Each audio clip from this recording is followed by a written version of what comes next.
University of Men.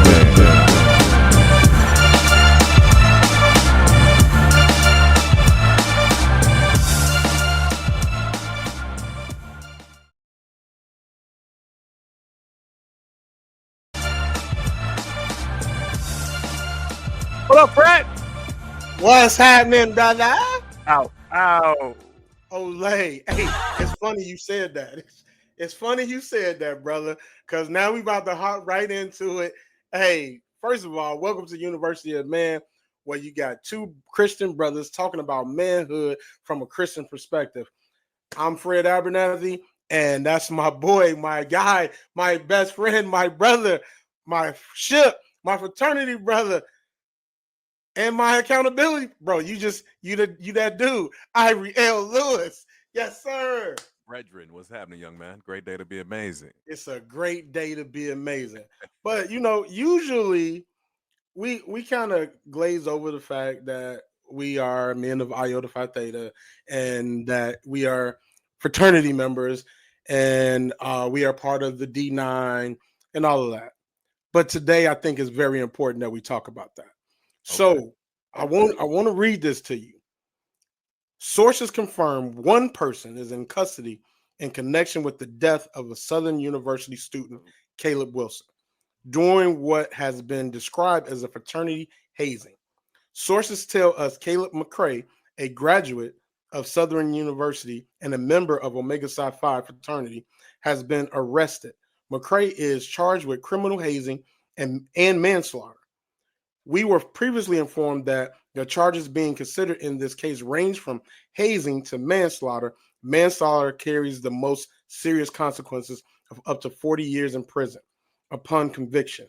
Officials say Wilson, a junior at the university, was participating in an off-campus, unsanctioned fraternity ritual which pledges and members of Omega Psi Phi fraternity on Thursday, February 27th, 2025.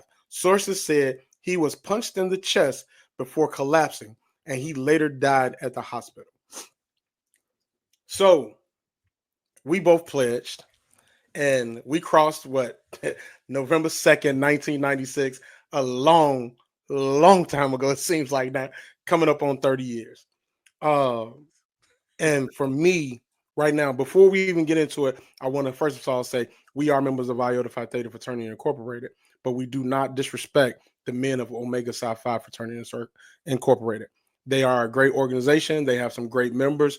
They have done a lot for the community and the African American community as an organization.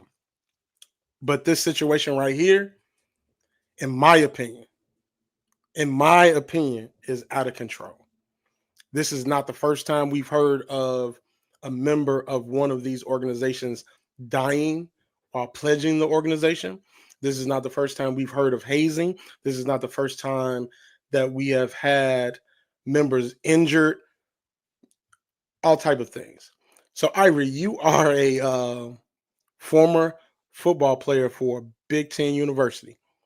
You are a massive human being just by looking at you on the street. And I remember the day we decided to pledge. And I remember the words I said to you. I said, if you don't do it, I ain't doing it. and you remember my reasoning was because I'm from the hood, I'm from the shy. Like, I'm not just about to let nobody beat on me. And I realized that my stature ain't that big, but I'm gonna take a couple of them. But I needed some backup. So I'm like, look, I'm gonna find the biggest cat that's interested, then we're gonna rock together. So, but when you hear this, man, what comes to mind for you?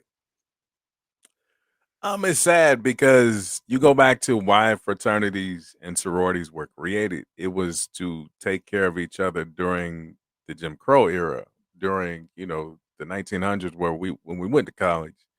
We were away from our family, and our family was everything. You still had slaves. You can get pulled away, and like these individuals, they weren't just rituals, so to speak. They were rites of passage to stay alive, and to go back to well, if I had to go through it, they got to go through it, and they got to do this, they got to do that, and um lose the essence of what these fraternities and sororities were meant for, it hurts because a few bad seeds can taint all the water.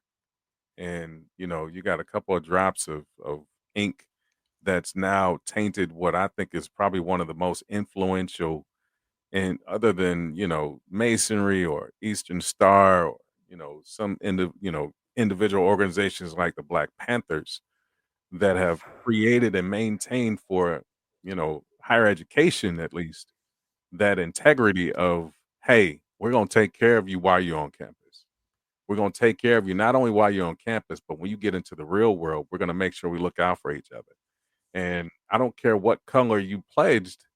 When I see an Omega, when I see it out, I know they went through something. I know that they have a little different, they cut from different cloths. And even though I would look forward to seeing somebody that's graduated from a certain place, to see that is an addition to, and it gives you an extra piece and extra calm that they're about business. And that's the positive. But the negative is this has to stop. We've got our loved ones that we're sending to school, and if this was my son, if this was it doesn't matter. If it was somebody that I knew, I'd be in so much pain just because somebody had the audacity, not on a basketball court, not on any of these things, but just the audacity to say, "I'm gonna punch you in your chest and make you feel what I felt. I'm gonna make you feel as uncomfortable as possible, and put your life in danger, and maybe take you to the hospital because I don't want to be implicated." Like, yeah, yeah, So here's the thing for me.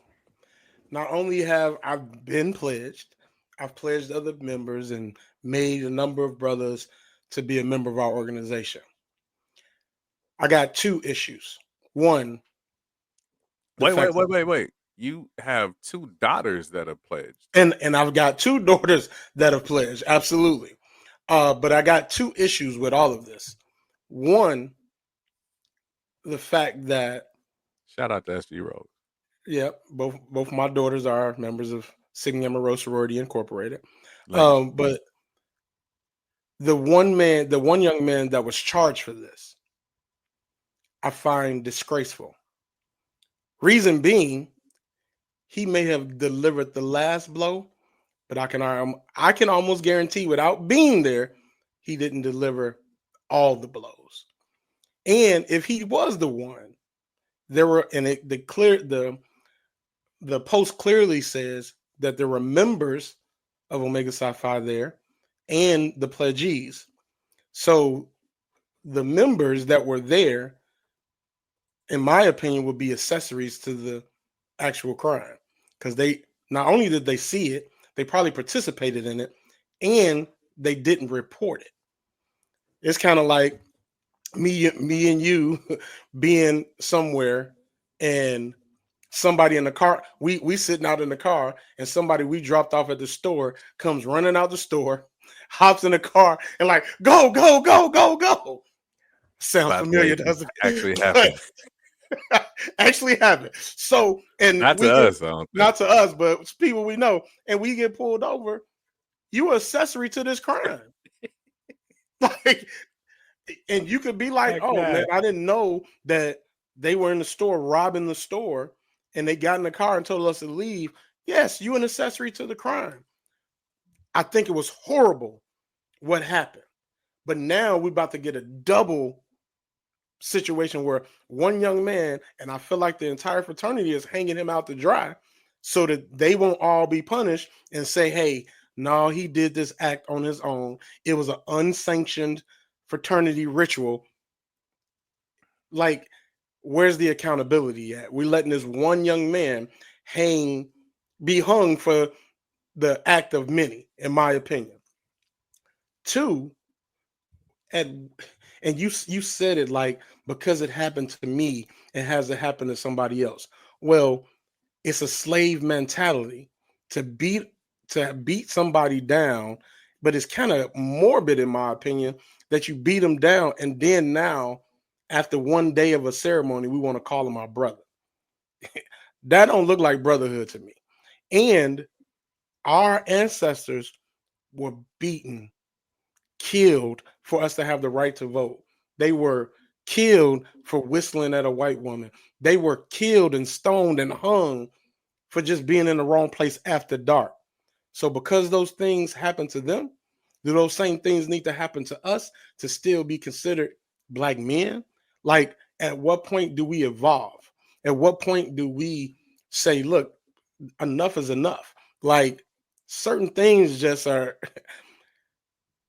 unconscionable. Like, I don't understand how, as mature and as uplifting as an organization that these D9 organizations can be, how there are still people with the primitive mindset that in order for you to be a part of our organization and be considered a good bruh, you gotta be beat to death. And when do we, as men, because we're both men with children, that we absolutely plan, and my children are in college, but then I got my bonus sons coming behind, and I plan to send them to college. What what type of example of a man am I showing these young men and your young men who are my nephews that, hey, look, you got to. And I remember when we pledged, like, if you don't take up for yourself, why would you take up for my organization? Or why would you take up for the community? What would make you say, hey, this thing that is happening to our community, to our children, to our women needs to stop? You won't even take up for yourself. And I'm not blaming Mr. McCray. No, because what happened to him was out of his control. But at some point, I want my sons, my bonus sons, to be like, hey, you're not about to put your hands on me. And if that means that I can't be a part of your organization, because truthfully, in my opinion, these organizations need members more than the members need the organization. Yeah. And go ahead. You know, Jelani Day, like as soon as you brought this up, it brought me to him. His mother is from Danville, Illinois, and that's where I'm from. And he passed away, I believe, in 2021.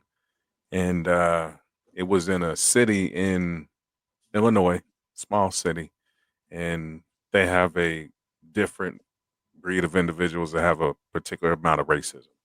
And his stuff was swept under the rug. He was a member of Omega Psi Phi, and they put out rewards. They actually helped. They did so many different things. He has a day still to this day, JJ. And I'm trying to bring light to some of the positive things that they've done, because that message and that story with Rainbow Coalition and the head of that being Omega, who actually went to the University of Illinois, pledged, and he was in Hopkins Hall, and like there's so many different great individuals that come from Omega Psi Phi. I really think that um,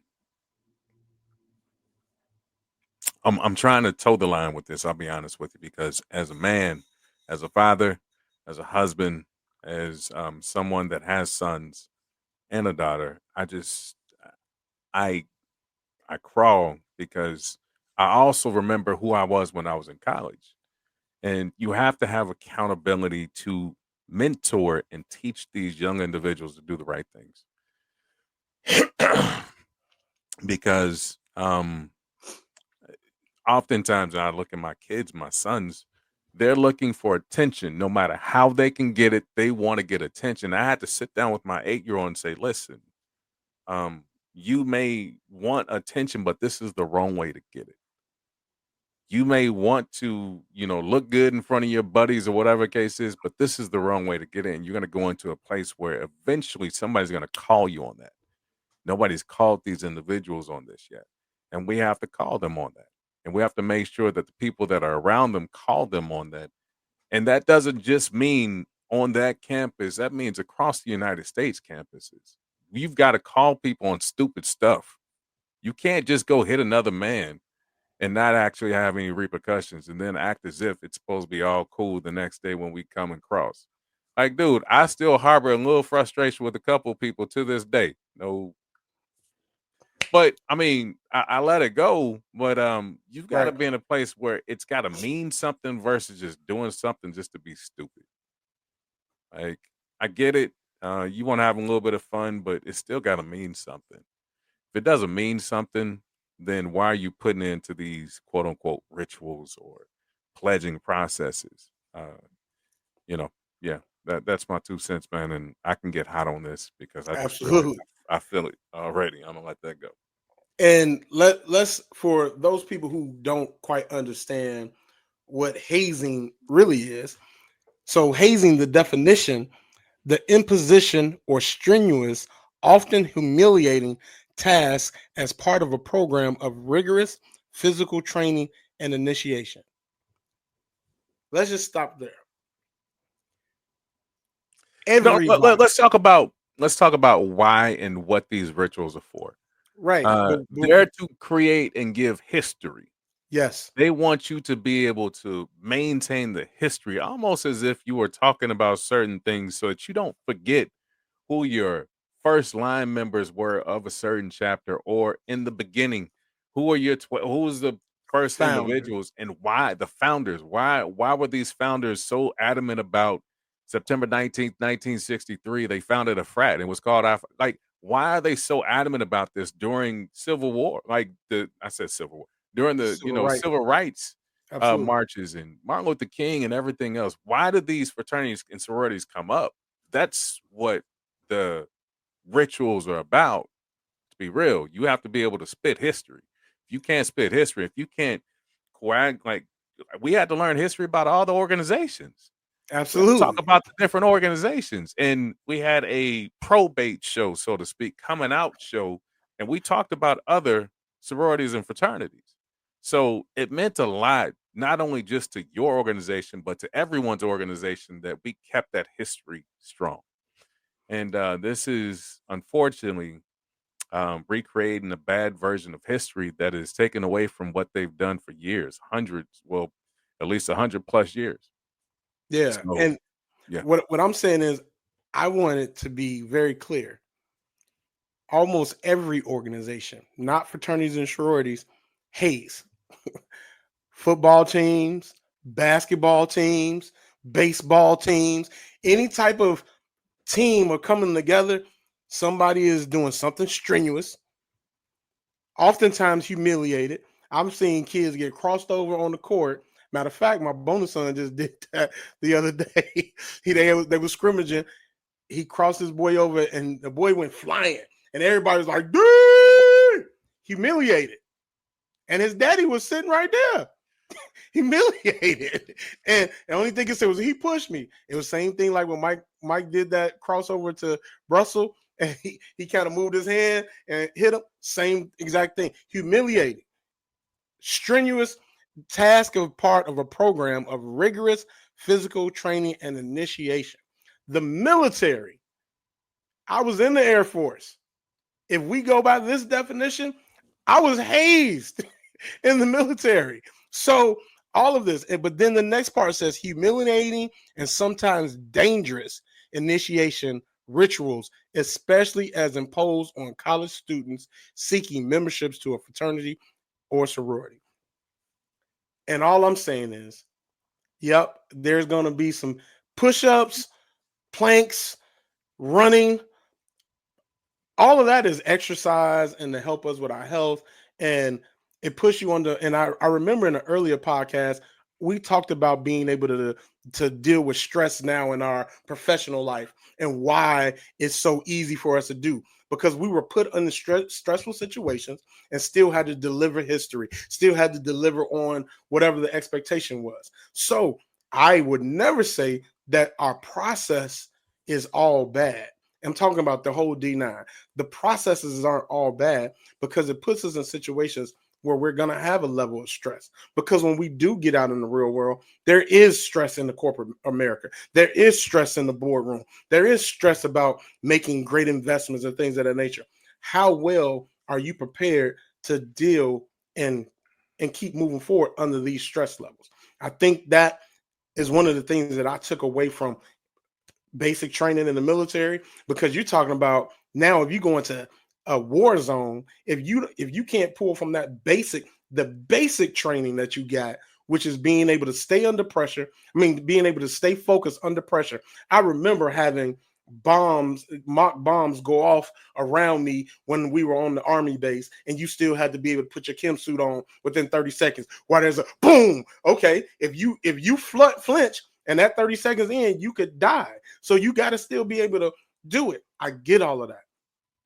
So I'm not saying that hazing is going to go away for everybody indefinitely, but the physical abuse, the physicality where we're physically beating somebody and punching them like that's more than humiliating. You're telling literally a defenseless individual that you're worth nothing, but I want to one day call you my brother. And like you said, and we've been saying, there are some tremendous members of Omega Psi Phi. And let's be clear, they haven't been the only fraternity that's had people dying while pledging. Members of Kappa Alpha Psi have died. Members of Alpha Phi Alpha have died. I don't think Phi Beta Sigma has had anybody, and I know Iota hasn't had anybody as of yet. And I hope and pray that we never get to the point where we have anybody that has died doing pledging. But we gotta, as a people, and not even as a people, as Black men, because right now, Black men, we are under attack from leadership positions. We are under attack from our standard of living. And we have another young man who is trying to better himself. You talking about this young man was in the band, member of his church. He was popular on campus. Like any of the 5 fraternities would have been thrilled to have him become a member of their organization.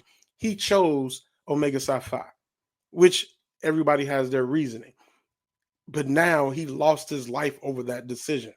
That shouldn't be. We should not be mourning the death of a young man who was a rising star in our community because he chose to pledge an organization that, one, their motto is friendship is essential to the soul.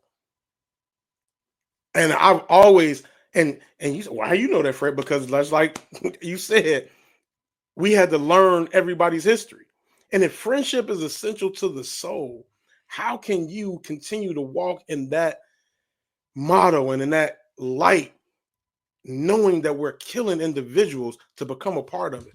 That doesn't sound like friendship. It's the same thing with Iota, building traditions, not resting upon one. If we're not building a tradition of togetherness, why are you in this organization?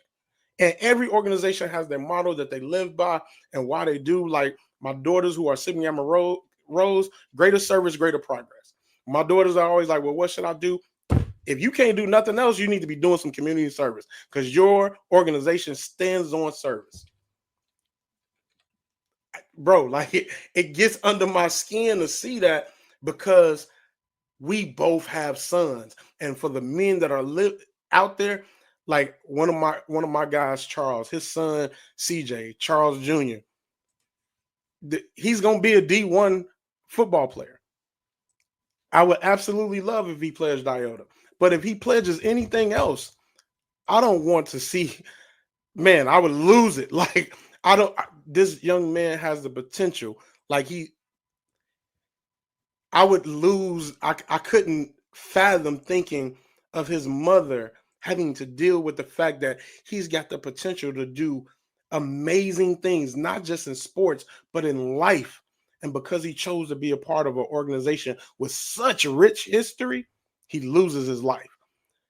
That's hard, bro. What do we do? We're doing it right now. And I think that awareness is important, and making sure that we hold people specifically that are mentors accountable to stop the foolishness. And there are individuals that will, like we just highlighted, act out and or do things to gain and or receive attention / appreciation for how many stripes they have or whatever the case is in the fraternity or sorority. But at the end of the day, remember, if it's not about the basic necessities, like making sure it's about your history and making sure that they understand critical thinking under stress, then like why are we doing it? And I don't know if there is any reason, rhyme, or any fraternity or sorority, whether it be black, white, whatever, that would want to have this on their resume. So, look, I think that's case closed with this. Let's talk about a little bit of sports, man. How you feel about the Chicago Bears, bro? I'm happy that they actually did some work on the Got, offensive line. got some linemen. What's going on here? They got some. Okay, I'm sorry. I got to go back to this last point. Though. Come on. All of these organizations are businesses. That's why they say incorporated. Sure.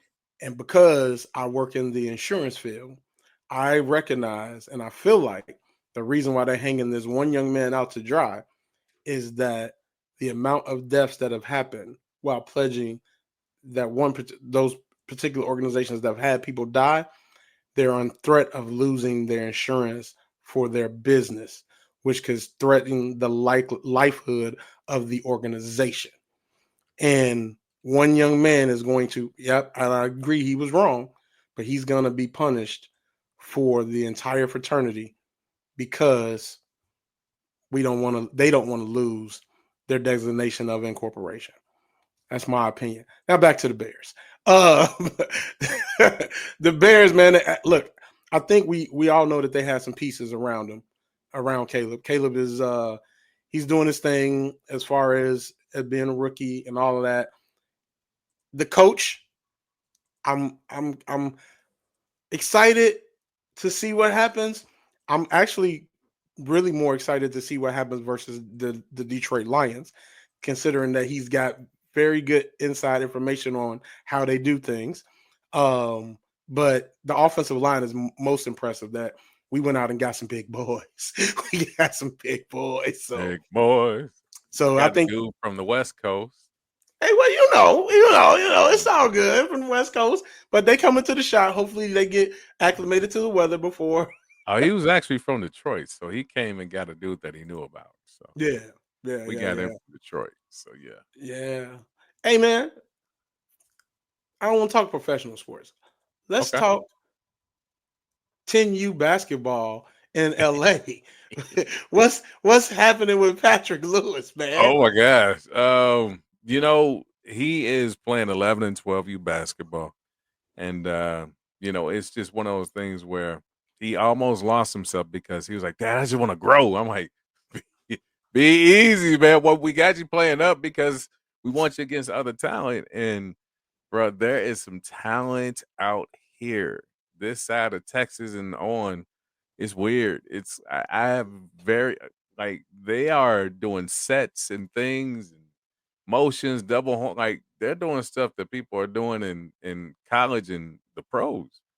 And like I know that you can put a lot of stuff on kids, but he's been in 2/3 different programs. I'm just super proud of him just being very focused and like he's practicing like no other. He's got this dribble up basketball from his uncle. I don't know who he is, but he might be on here with me. And he's got some skills, man. So I'm proud of him. I'm proud that he's figured out something he likes to do. And he's been a blessing not only to me, but to my wife and to the whole family because when you see your kid doing something, they have joy in it and they cross over somebody and as the kids would say, take their ankles. Um, it's something like I have primal moments where like I don't even know what comes out of my mouth. It just happens. And I'm like, whoa, what was that? And like he hits a 3-pointer. It's like I'm going crazy. And I just remember like the other day, man, he was shooting at the other basket on the wrong side and like he was dribbling wrong and all this other stuff. It's just so dope to see. So regardless if he goes pro or if he does college or whatever, I just know that this is a good moment for him and it's building his character. He really likes to work. He works really hard. So and in that same light, man, I look at Grayson and Trey, and man, Trey, they both. Well, Trey plays two sports. He's playing basketball, and man, I saw a video of that boy. He man, listen, snapping people. and like to see, because I told him we had the conversation. I said, look, if you like basketball, that's great. If you like baseball, that's great. And he's like, man, I think I'm starting to like basketball more, and I want to quit baseball. I'm like, whoa. We're not gonna quit baseball. 700 million reasons for you not to quit. 700 million. I said, but right now you're only in 7th grade. Yeah. We don't know which way this is gonna take us. So we're gonna keep all opportunities open. And right now, man, he's getting ready to do something with the Chicago White Sox Aces program. And like, it's amazing. Even when I just see him on the field hitting the ball, it's like bye-bye ball. But then when he get on the court, what was really amazing to me was we had the conversation. I said, hey, the greats, they're not asleep at 5 a.m. They up in the gym doing their own workout. They don't wait to practice. They go to practice on their own. So then when they get to practice, they making their team better. And we had the conversation, and I had to say, and I don't know if he's listening or if he gonna listen, but I am proud of him because for the last week, he's been up at 5, 6 in the morning. He's been in the gym. He goes in the gym in the morning. He goes in the basketball gym during the day. Before his game, he's in the gym shooting around. He's doing his workouts. Like, and I'm not the one like pressuring him. He took that to heart. I'm like, and I showed him players, and I'm like, look, these guys, and we talked about Anthony Edwards. I said, you got games similar to him. I said, the difference that's going to separate you from him is look at where he came from. He came from an improvised situation in Atlanta where he had to him, this was his lifeblood. I said, you got parents that are taking care of you. You get pretty much any and everything you want. So your motivation to get there has to be a little different than his motivation was, look, I can't live like this.